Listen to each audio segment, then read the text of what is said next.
안녕하십니까, 이 실장입니다. 오늘 드릴 말씀 보정. 보정이란 대체 무엇인가? 그렇다면 보강은 또 무엇인가에 대한 얘기를 말씀드리려고 합니다. 자, 지금 보정을 하려고 작업을 위해서 이렇게 해체를 해놓고 안에를 다 깨끗하게 정리한 거예요. 자, 보정이 뭘까요, 대체? 사람들은 이제 얘기를 하세요. 쉽게 뭐 바닥 열어서 컴파운더 도포하는 거, 뭐 손바닥 안에 뭘 집어넣어서 뭐 딱딱하게 하는 거, 여러 가지 얘기했는데 사실 보정이란 단어를 만든 사람이 저예요. 네, 잘 모르시는 분들이 많아요. 지금 인터넷에 보정 쓰이는데, 처음 시작은 제가 우연히 2000년도 초반인가 90년도 후반, 2000년 2001년 정도 되겠구나. 그 코엑스에서 미즈노 장인분이 와서 글러브 시연하는 게 있었어요. 그때 한일 문화교류 때문에. 후배가 아르바이트를 했었었는데, 그때 제가 글러브를 막 수리하고 하는 걸 아니까 남은 자재를 다 갖고 온 거예요. 근데 통 안에 뭐가 끈적끈적한 게 있더라고. 이게 뭐지? 거기 써있기로 왁스라고 써있는 거예요. GMP 왁스 이렇게 써있더라고요. 대체 뭘까? 라고 했는데, 글러브를 하다 보니까 끈적끈적한 게 이 손바닥에 남아있는 걸 보고, 그러면 어떻게 돼 있냐면 이렇게 껌같이 이렇게 손에도 들러붙지 않고 이렇게 굳어서 있는 거예요. 이런 것들이. 진짜 아스팔트 위에 껌딱지 붙어 있는 그런 정도의 점성으로.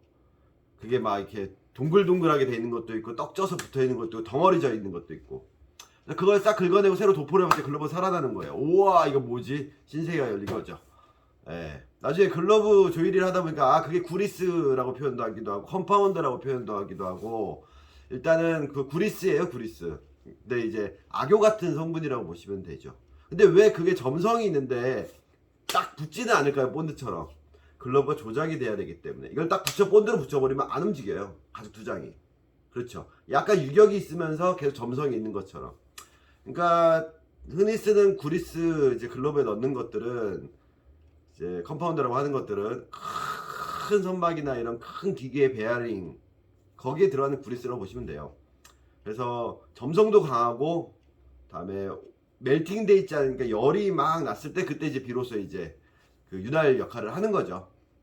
어떤 사람들이 이게 뭐 천연 소재라고 하는데 손에 묻으면 안 좋아요. 화학약품이에요, 순전히. 이거 천연 소재 아니에요. 그리고 무슨 뭐 기름 뭐 이런 거라고 하는데 화학약품이에요. 예, 뭐 인체 무해한 그런 거 아니고요. 드시면 안 되고요. 아무튼 그런 거를 재도포하는 거예요. 그래서 그 작업을 하는데 이름을 붙이기가 애매한 거예요. 수리라고 하기도 그렇고, 바닥 붙이기도 그렇고, 뭐 손바닥 수리 이렇게도 그렇고, 그래서 보수라고 하기는 그렇고, 그래서 그냥 보정이란 이름을 붙였어요. 수리해서 형태를 다시 잡는, 보수하고 다시 수정하는 그런 의미에서 제가 보정이라는 표현을 썼어요. 그래서 단순하게 말하면 이렇게 바닥을 열어서 컴파운드를 다시 재도포하는 작업일 수도 있는데, 이제 함정은 뭘까요? 결국 형태라는 거예요. 자, 이건 210 패턴이에요. 저기 보시면 넘버 7 샤보더 각인이 찍혀 있죠, 여기. 예, 제가 판매한 거. 이 친구가 중학생 때 저한테 이걸 사간 글러브예요. 잘 썼어요.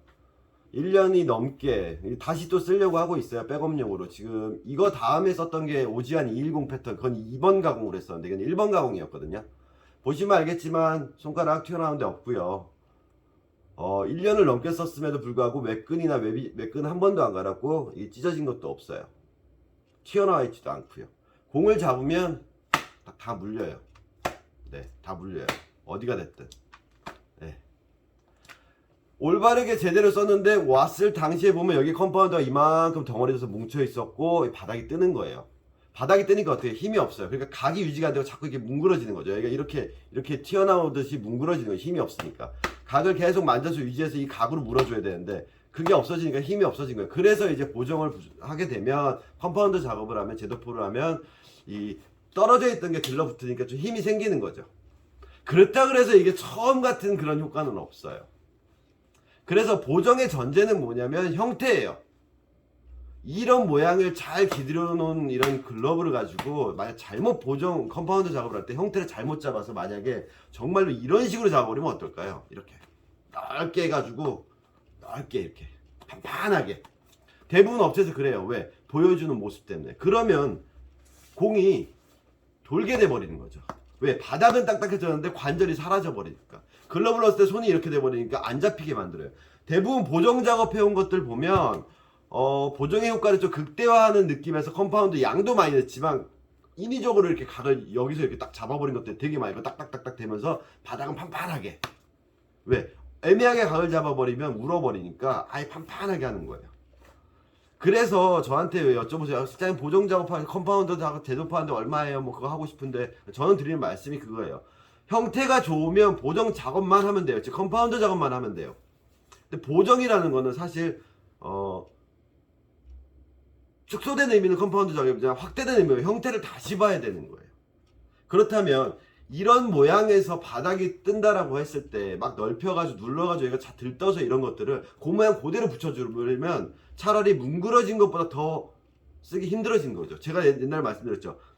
어설픈 각 잡힌 글러브보다 길각 잡은 글러브보다 차라리 반접이가 낫다고. 거기다 한 단계 더 들어가요. 제가 이거 봉다리 한번 보여드렸죠. 이거 다 가죽이에요. 이 안에 있는 거 다 가죽 덩어리죠. 이만큼. 이게 한 서너 덩어리 있었는데 제가 뭐 회사 옮기고 막 하면서 버렸는데 다 손바닥에 제거한 거예요. 이런 거를 만들어서 구멍을 뚫어서 손가락 모양을 만들어서 요런데 힌지 여기 맞춰가지고 이렇게 집어넣는 거죠. 이렇게. 네. 더블판을 만들려고 이렇게 집어넣는 거예요. 상식적으로 생각해 보자고요. 이미 밀려나서 각이 나온 것에 이렇게 빳빳한 가죽을 컴파운더나 본드를 이용해서, 이건 본드 썼거든요. 이렇게 붙여놨어. 그러고 나서 이게 넓혀놔. 움직일까요? 공이 튀어요. 계속. 바닥은 두께감이 생겼고 단단해졌는데 공이 안 잡히는 일이 생기는 거죠. 실제로 그런 글러브들을 중고로 사오다든가 어디서 수리를 받았는데 공이 계속 튀어. 그래서 외부로 치고 나가. 그 결과로 끈이 끊어져서 끈수리가 들어왔는데 문제는 바닥이 문제인 거죠. 그래서 저는 보정이라는 거를 말씀드릴 때 보강은 하지 말라고 말씀드려요. 네, 절대로 원형 그대로의 뭐 저번에 뭐 예전에 처음 썼던 그 느낌, 처음 샀을 때 느낌으로 시간의 흐름을 역행할 수는 없어요. 그리고 이런 게 손에 있으면, 글러브 한 손바닥에 이렇게 들어가 있으면 조작감도 되게 떨어지고요. 다음에 많이 튈 거예요. 앞뒤로 컴파운더 발라버리니까 더 두꺼워지고 무거워지고. 그 결과물이 이제 다른 곳으로 공이 치고 나가는 거죠. 왜? 편안하게 부드럽게, 부드러울 곳이 부드러우면서 유지될 것이 유지되면서 관절로 착 물어주는 그 감각이 없어지니까요. 그래서 보정과 보강이 어느 순간 맞물렸는데 제가 거의 10년째 보강하지 말라 말씀드리는데 뭐 모르겠어요. 다들 하고 있으니까. 그래서 저는 비포 애프터를 보는 사람이 아니라 그 이후에 사용을 보는 사람이에요. 비포 애프터까지는 예쁘게 나올 수는 있어요. 실제 사용해서 어떤 문제가 나오는지는 그 이후의 모습들을 너무 많이 봐왔기 때문에, 일을 18년 동안 했기 때문에 제 결론은 보강은 절대 하지 말라고 말씀드리는 편이고요. 물론 그렇게 하는 업체들이 피해를 가할 수는 있겠지만 고민해보시고 판단하시고요. 일단은 저는 보강은 반대론자고, 보정을 하려면 형태를 먼저 잡는 게 먼저라는 거예요. 형태를 잘못 잡았는데 컴파운드질을 하고 아무 컴파운드 도포를 하고 거기다 떡칠을 해서 진짜 과하게 집어넣은 것들은 여느 순간 진짜 한숨이 나오는 거죠. 와, 그거 다 긁어내야 돼요. 근데 안 긁혀요, 잘. 그리고 긁어내도 양이 이미 스며들어간 양이 있으니까 무거운 건 어떻게 할 수가 없고요. 근데 문제는 형태를 잡는 과정에서 그게 다 삐집고 나오고 난리가 나는 거죠. 그래서 잘 쓴 글러브다라는 거, 이렇게 오래 써도 형태가 좋은 글러브들은 보정이 너무 편해요. 왜? 그 모양 그대로 유지해서 그 형태를 잡아줘서 110 패턴이에요. 1번 가구. 네. 잘 모르시면 210 패턴 제가 설명한 영상 보시면 되고요. 이렇게 잘 쓰던 글러브가 있는데 이거를 보정이라는 거를 통해서 형태가 망가지는 건 좀 반대하는 입장이고요. 그래서 극단적으로 말하면 보정이라는 거는 쉽게 말해서 무릎이 아파서 병원을 간 거예요. 무릎을 고쳐야겠죠. 근데 체중이 100kg가 나가면, 120kg가 나가면 살을 빼야 돼요. 물론 무릎 아픈 데는 고쳐야 돼요. 하지만 근본적인 치료가 필요한 거죠. 그래, 좋아, 다이어트 돼서 80kg까지 낮췄어. 그럼 무릎도 고쳤어. 근데 또 아파. 그럼 뭐가 문제일까요? 평소 생활 습관이나 과사용이나 잘못된 행동 패턴 때문에 무릎에 부상이 온 거죠. 그게 쉽게 말하면 보정이라는 건 그냥 바닥이 떤다, 무릎이 아파. 근데 알고 봤더니 잘못 만져. 그러면, 아니면 잘못 형태가 돼 있어. 그러면 그게 체중이 과체중인 거예요. 그런데 다시 또 아프다? 글러브질이 잘못되어 있는 거죠.